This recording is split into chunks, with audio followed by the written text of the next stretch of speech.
அவ ஒரு பொல்லுலக்கா. Welcome to another video from the narrators. கூலி படம் ரிலீஸ் கொஞ்ச நாள்ல, அதனால எந்த ஒரு சோஷியல் மீடியா பிளாட்ஃபார்ம்குள்ள போனாலும் வேறவே இருக்கு கோ ஐ சி ஸ்பேஸ்ன்ற மாதிரி எல்லா பக்கமும் லோகேஷ் தான் இருக்காரு. ஆளாருக்கு பிடிச்ச இன்டர்வியூ எடுக்கிறாங்க. இந்த இன்டர்வியூஸ்ல அவருக்கு ரிப்பீட்டடா கேட்கப்படுற ஒரு கொஸ்டின் என்னன்னு பாத்தீங்கன்னா, கூலி எல்சியூவா இல்லையா, எல்லா கேரக்டர்ஸ் இதுல வருவாங்களா மாட்டாங்களா அப்படின்ற ஒரு கேள்வி. இது கூட அவர் பேப்பர்லயும் மைண்ட்லயும் இருக்கு, அவர் அதை பத்தி ஏதாவது பண்ண முடியும். ஆனா இன்னொரு கேள்வி கேட்கிறாங்க, அது அவரால் மட்டும் இல்ல, யாருக்குமே ஒரு சரியான பதில் கிடையாது. அது நமக்கு தேவையா இல்லையா, நம்ம ஆடியன்ஸுக்கு முக்கியமா தேவையா இல்லையா, அந்த கேள்வி என்ன அப்படின்னா 1000 கோடி. எனக்கு அதெல்லாம் தேவையில்ல. எப்போ வரீங்க, எப்ப வரீங்க, எப்ப வரீங்க? இந்த கேள்வி திடீர்னு எங்கிட்ட இருந்து வந்துச்சுன்னே தெரியல.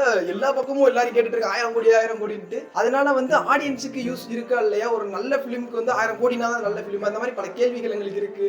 அதை பத்தி உங்களுக்கு டிஸ்கஸ் பண்றதுக்கு எங்களுக்கு தோன்ற விஷயங்கள் எல்லாம் ஷேர் பண்றது தான் அந்த வீடியோல பார்க்க போறோம். Let's get into the video. இப்போ ரீசெண்டாக வர மூவிஸ் எல்லாத்தையும் பார்த்தீங்கன்னா, முக்கியமாக டாப் டயர் ஆக்டர்ஸோட மூவிஸ் இது எல்லாமே அனௌன்ஸ்மெண்ட் வந்ததுலேருந்தே இந்த படம் 1000 கோடி அடிக்குமா 1000 கோடி அடிக்குமா அப்படின்னு கேட்டுகிட்டே இருக்கானுங்க.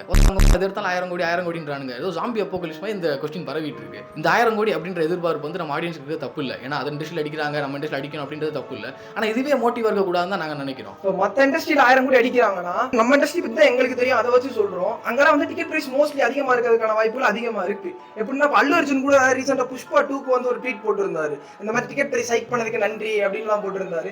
நம்ம ஊர்ல டிக்கெட் பிரைஸ் அஃபோர்டபுளா இருக்குன்றது நம்ம கிரேட்ஃபுல்லா இருக்கணும். எல்லாராலையும் அஃபோர்ட் பண்ண முடியுது, அந்த அளவுக்கு கம்மியா வச்சிருக்காங்க அப்படின்ட்டு. இப்படி 1000 கோடி போறனால நம்மளோட மெயின் சுவிட்ச்ல கையை வச்சிருவாங்களோன்ற ஒரு பயமும் வருது. அதே மாதிரி மற்ற இண்டஸ்ட்ரியில ஆடியன்ஸ் எப்படி இருக்கும் எனக்கு தெரியல. நம்ம இண்டஸ்ட்ரியில ஆடியன்ஸ் எப்படின்னா 3 செட் ஆஃப் ஆடியன்ஸ் இருக்காங்கன்னு வச்சுக்கோங்களேன். சினிமா லவர்ஸ் இருப்பாங்க, ஃபேன்ஸ் இருப்பாங்க, ஜெனரல் ஆடியன்ஸ் இருப்பாங்க. ஃபேன்ஸ் பத்தி மோஸ்ட்லி தெரியும். இப்போ ஒரு ஆக்டருக்கு நம்ம ஃபேனா இருக்கோம்னா regardless of their views first டேவே போய் தியேட்டர்ல பார்த்து தலைவா அப்படின்னு கத்திட்டு வந்துருவோம். ஆனா ஜெனரல் ஆடியன்ஸ் எப்படின்னா ரிவ்யூஸ்க்கு வெயிட் பண்ணுவாங்க. ஏன்னா ஃபேமிலியா போறப்ப சில கிரைட்டீரியா வச்சிருப்பாங்க. இந்த மாதிரி ரொம்ப ரொமான்ஸ் இருக்கக்கூடாது, வயலன்ஸ் அதிகமா இருக்கக்கூடாது அப்படின்ட்டு அதை ப்ரிஃபர் பண்ணி போவாங்க. இப்படி இருக்கிறது தவறுன்னு சொல்ல, ரொம்ப நல்லதுதான். அவங்களுக்கு ப்ரிஃபரன்ஸ் வச்சு அந்த படங்களை தியேட்டர்ல போய் பார்த்து ரசிக்கிறது தப்பே கிடையாது. ஆனா இப்படி 1000 கோடி நம்ம எதிர்பார்க்கறதுனால டைரக்டர்ஸ் ஆர் ஆக்டர்ஸ் எப்படி ப்ரிஃபர் பண்ண ஆரம்பிப்பாங்கன்னா, அதுக்கு என்ன தேவையோ 1000 கோடிக்கு என்ன தேவை அப்படின்றத யோசிச்சு அதெல்லாத்தையும் தூக்கி போட்டு கலந்து கொடுத்துட்டாங்கன்னு வச்சுக்கோங்களேன். அவ்வளவுதான், இந்த புதுத்தன்மை இல்லாம போயிருமோ, ரிப்பிட்டேட்டிவ்னஸ் அதிகமாயிருமோ அப்படின்ற ஒரு பயம் வருது. யதார்த்தமான படங்கள் எதுவுமே வராம போயிடும். எப்படின்னா லோகேஷ் கூட ரீசெண்ட் இன்டர்வியூல எல்லாமே சொல்றாரு. எப்படின்னா கொஸ்டின் கேட்குறாங்க 1000 கோடி அடிக்குமா அப்படின்னு கேட்குறாங்க. அவர் ஜென்யூனா ஒரு ஆன்சர் சொல்றாரு. எப்படின்னா நீங்க கொடுக்குற டிக்கெட் காசுக்கு படம் நல்லா இருக்கும். I can't guarantee this 1000 crores. No, of course but, not. I can guarantee that one number, that is 150 rupees of everybody who's going to come into theater.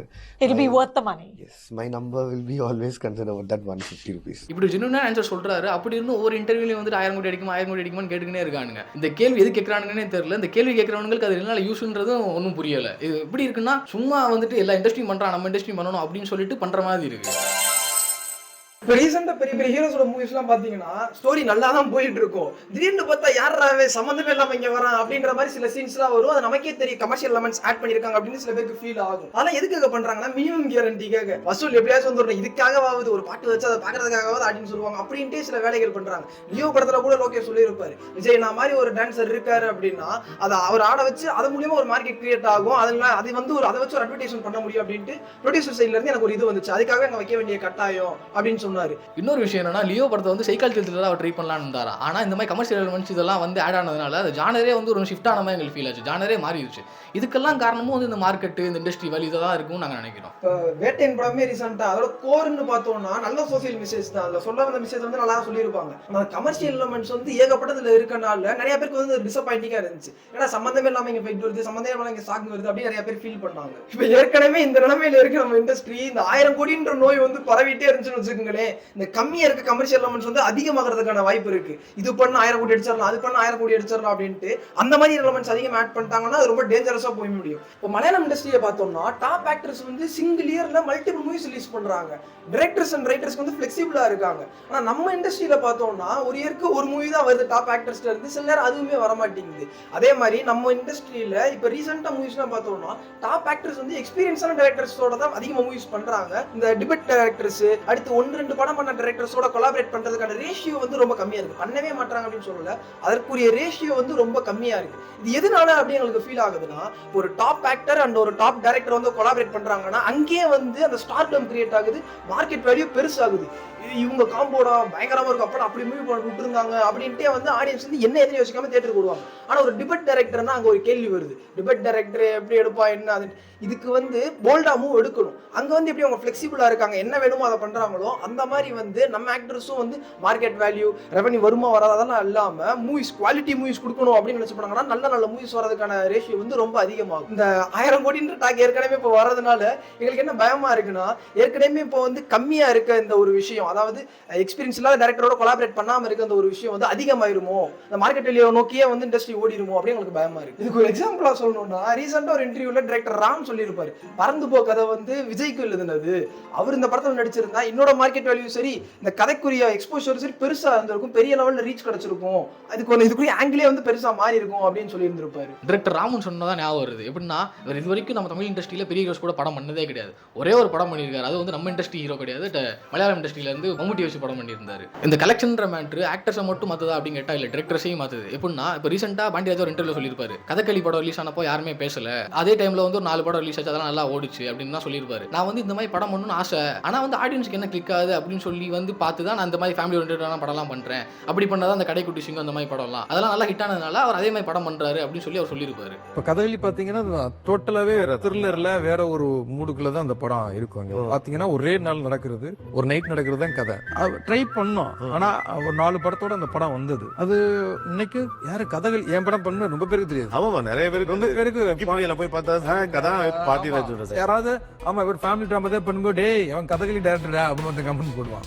ஆனா அது வந்து பெருசா கொண்டாடப்படல இல்ல, கொண்டாடப்பட்டிருந்தா நானும் அந்த உலகத்துக்குள்ள போகணும். எனக்கு வந்து ஃபேமிலி ட்ராமாவே தான் பண்ணணும், பசங்களை வச்சு தான் பண்ணணும் அப்படிலாம் கிடையாது. ஒரு குழந்தைக்கு சாக்லேட் பிடிக்கும் அப்படின்னா அதுக்கு சாக்லேட்டே கொடுத்துட்டு இருந்தோம்னா எந்த விதத்துலயும் அது வந்து நல்லதே கிடையாது. காய்கறி தான் நல்லது அப்படின்னு தெரிஞ்சு அது எப்படி கொடுத்தா அது சாப்பிடும், எப்படி கொடுத்தா அதுக்கு பிடிக்கும் அப்படின்னு தெரிஞ்சு அந்த மாதிரி அதை செஞ்சு கொடுக்கணும். அதுக்காக அந்த கேமியோ அண்ட் ரெஃபரன்ஸ் கல்ச்சரை போட்டு கிண்டிடுறாங்க, இப்படி கொடுத்தா ஆடியன்ஸுக்கு பிடிக்கும் அப்படின்னு நினைச்சிட்டு. இப்போ வந்து அந்த காலத்துல எல்லாருக்கும் ஹை ரீவாச் வேல்யூ இருக்க மூவி அப்படின்னு டக்குன்னு சொல்லணும்னா அயன் கில்லி எல்லாம் எடுத்துக்கிட்டீங்கன்னா இப்பயுமே வந்து ஆடியன்ஸ் போட்டாங்கன்னா ரிப்பீட்டடா வாட்ச் பண்ணுவாங்க. எதுக்காகனா அதுல இருக்க ரீட் கேரக்டர்ஸ்க்கு வந்து எந்த மாதிரியான கேரக்டர் தெரிஞ்சு அதுக்குரிய வேலைப்பட அங்க பண்ணியிருப்பாங்க, எல்லாமே ஃப்ரெஷ்ஷா இருக்குச்சு அப்படின்ற மாதிரி இருக்கும். இப்போ பார்த்தோம்னா ஏற்கனவே பண்ணதை வந்து திரும்பி ரிப்பீட் பண்ண விடுறாங்க, அதான் ஏற்கனவே பார்த்துட்டேனே அது கூட திரும்பி திரும்பி காட்டுற அப்படின்ற மாதிரி. இந்த மாதிரியான ரெஃபரன்ஸ் அண்ட் கேமியோ கல்ச்சர்ஸ் வந்து கலெக்ஷனுக்கான ஒரு ஃபேக்டரா தான் எங்களுக்கு தெரியுது. இது வந்து பண்ணிக்கிட்டே இருக்கனால எப்படின்னா நல்ல நல்ல கேரக்டர்ஸ் புது புதுவான கதைக்களம்லாம் வந்து வரது ரொம்ப கம்மியாயிருமோ அப்படின்றதான் எங்களுக்கு தோணுது. இப்படிப்பட்ட கலெக்ஷனுக்கான ஓட்டமா நம்ம இண்டஸ்ட்ரி மாறிடுமோ அப்படின்னு ஒரு பயம் எங்களுக்கு இருக்கு. மற்ற இண்டஸ்ட்ரியில தான் வந்து எதார்த்தமா மூவிஸ் பண்றாங்களா, நம்ம இண்டஸ்ட்ரியில பண்ற மூவிஸ் எல்லாமே வந்து கலெக்ஷன் ஓரியன்டா இருக்கு, குவாலிட்டியான கண்டென்ட்டே இல்ல அப்படின்லாம் நாங்க சொல்ல வரல.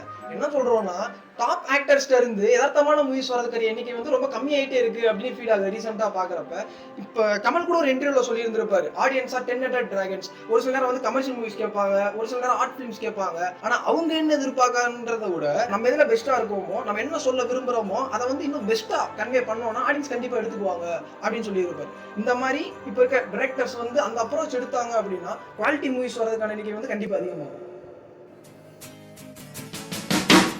மனசில் உள்ள பாரமே குறைஞ்சிச்சு அப்படின்ற மாதிரி தான் இருக்குது. ஏன்னா இந்த வீடியோ ரொம்ப நாளாக பிளான் பண்ணிட்டு இருந்தோம், அதை பற்றி போடணும் அப்படின்னு சொல்லிட்டு. ஏன்னா எங்கள் ஃப்ரெண்ட்ஸ் சரௌண்டிங்ஸ்லேயுமே அதை பற்றி அதிகமாக பேசிக்கிட்டே இருந்தோம். இப்போ வர கூலி படம் ரிலீஸ் ஆக போதில்லை, அதனால அந்த வீடியோ பிளான் பண்ணி போடலான்னு சொல்லிட்டு ஷூட் பண்ணிட்டோம். இன்னொன்னா இந்த வீடியோவில் வந்து நாங்கள் எங்களோட தாட்ஸ்லாம் ஷேர் பண்ணியிருக்கோம். சில விஷயங்கள் தப்பாகவும் இருக்கலாம், சரியாகவும் இருக்கலாம். அதெல்லாம் வந்து உங்களுக்கு தோன்றதெல்லாம் வந்து கமெண்ட்டில் ஷேர் பண்ணுங்கள், அதை பற்றி உரையாடுவோம். See you in the next video.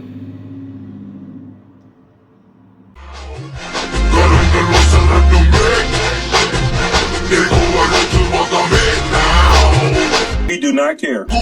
சூரியனுக்கு சொல்ல முடியாது, நட்சத்திரத்தை எண்ண முடியாது, என் தலைவனை வெல்ல முடியாது. திருச்செந்தூர்ல முருகரு, ஒப்புளிய பொண்ண பிள்ளையாரு, ரோகிணியில ஜெயிலரு, கர்நாடகத்தை கொண்டாட சூப்பர் ஸ்டாரை மிஞ்சாது. வாழ்த்துக்கள்.